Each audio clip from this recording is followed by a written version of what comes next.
کہ جو فنڈز دیے گئے تھے ٹیررزم کو فائٹ کرنے کے لیے وہ کدھر گئے, وہ کیوں نہیں خرچ ہوئے. اور میں تو ہمیشہ کہتا رہا ہوں چارٹر آف اکانومی کر لیں اور پولیٹیکلی اکٹھے ہو کے بیٹھ جائیں, لیکن ہم نہیں بیٹھے. ہم سب کو پتہ ہے یہ پرانی باتیں ہو گئی ہیں, لیکن ان کو بار بار ریپیٹ کرنا اس موقع پہ میرے خیال ہے it's a useless exercise, because اس وقت مسئلے بہت بڑے بڑے ہیں. دہشت گردی بھی سر پہ آ کے کھڑی ہو گئی ہے, اور مہنگائی نے تو جو عام آدمی کی کمر توڑی ہے, اور ان کی کرمنل نیگلیجنس کی وجہ سے یہی سب کچھ بہتر ہو سکتا تھا اگر یہ آتے ہی IMF پروگرام کو کنٹینیو کرتے, اور ڈار صاحب اپنی جائیدادوں کو چھڑوانے کے لیے اور اپنے کیسز ختم کرانے کے لیے, and same goes for Shehbaz Sharif, اگر دیر نہ کرتے تو عام آدمی کا کچھ تو بھرم رہ جاتا. حقیقت یہ ہے کہ جب سے PDM حکومت آئی ہے تب سے اب تک 90 روپیز 85 پیساز ڈالر مہنگا ہوا ہے. اس وقت ایز وی آر ٹاکنگ آج 276.58 روپیز کا ہو گیا ہے ڈالر, اور یہ آج کے دن میں 3 دن کے اندر اندر 5 روپے 98 پیسے مہنگا ہوا ہے. مہنگائی 48 ایئرس کی بلند ترین سطح پہ ہے, ورسٹ آفٹر 1975, اور گزشتہ فروری میں یہ 13% تھی, آج اس وقت یہ 27.55% ہے. IMF کی ڈیمانڈز پوری طرح آپ کو منو ان ماننی پڑ رہی ہیں. بجلی مہنگی کرنی پڑے گی, سبسڈیز آپ واپس لیں گے, پیٹرول پہ فوراً 17% سیلز ٹیکس لگایا جائے گا, بیوروکریٹس کے ایسٹس ڈکلیئر کیے جائیں گے ایوری 6 months. وہ جب بھی کوئی بینک اکاؤنٹ میں رقم جمع کرانے جائیں گے یا نیا بینک اکاؤنٹ کھولنے جائیں گے, وہ اپنے ایسٹس کو ڈکلیئر کریں گے. یہ بہت پازیٹیو سٹیپ ہے, اس لیے کہ یہ جو نیکسس ہے بیوروکریسی کا, ریڈ ٹیپزم کا, اور ساتھ پولیٹیشنز کا, یہی جڑ ہے, یہی ہمیں آگے نہیں جانے دیتا.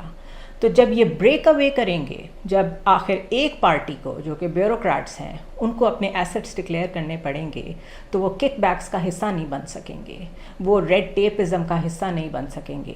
تو that will be alarming for the politicians as well. And you never know کہ آنے والے وقت میں, کیونکہ financial action task force IMF کے ساتھ کلوز کولیبریشن میں کام کرتی ہے, اگر انہیں یہ لگے کہ آپ کے پولیٹیشنز بھی فنڈ کھاتے ہیں, جو کہ انہیں پتہ ہے, اسی لیے انہوں نے آپ کو جنیوا کنونشن میں پیسے نہیں دیے, پروجیکٹس میں انویسٹ کیا, تو جس سائڈ پہ یہ بات جا رہی ہے اس میں شاید کرپشن سے نجات ہمیں IMF ہی دلوائے گا.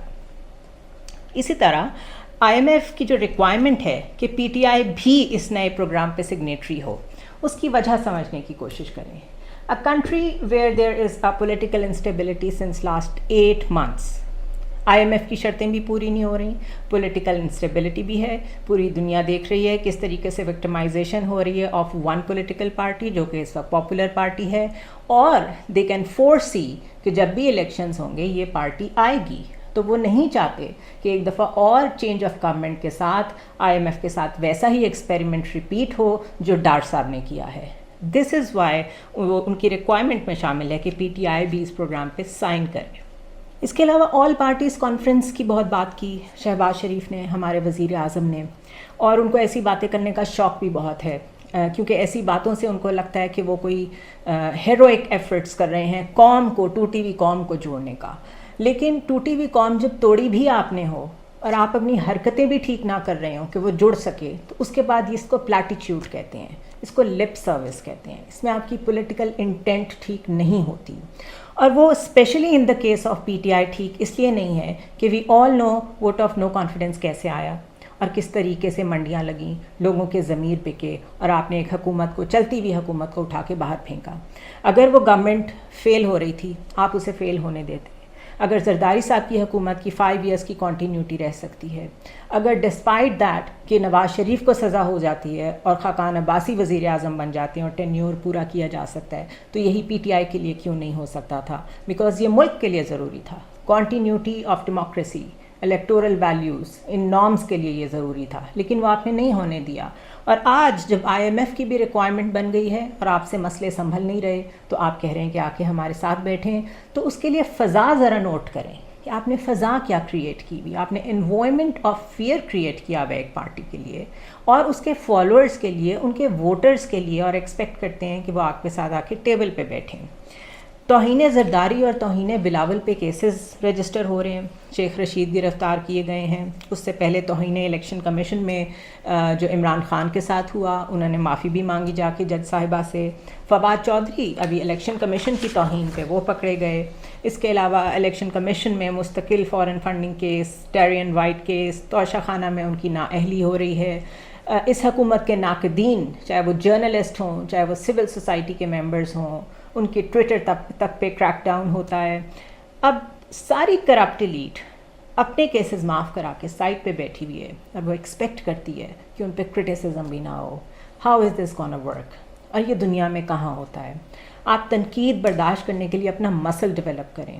آپ وہ خاندان ہیں جس نے 30 سال کھائے ہیں اس ملک کے اور اپنی جائیدادیں بنائی ہیں. میرا آپ کو ایک مشورہ ہے، اس ملک کو قائم رہنے دیں، کیونکہ اگر آپ نے مزید پیسے بنانے ہیں تو آپ کو اس ملک کی ضرورت ہے. اور اس دفعہ آپ نے اس فارمولے پہ بھی عمل کر لیں کہ آپ کھاتے ہیں تو آپ لگاتے بھی ہیں. آپ اگر 50% کھا لیں اور 50% لگا لیں تو یہ فضا قائم نہ ہو. اور بڑے افسوس کے ساتھ مجھے یہ کہنا پڑ رہا ہے کہ جو اس وقت آپ نے سچویشن کریٹ کی ہوئی ہے، یہ پولرائزیشن، یہ بہت ڈینجرس ہے.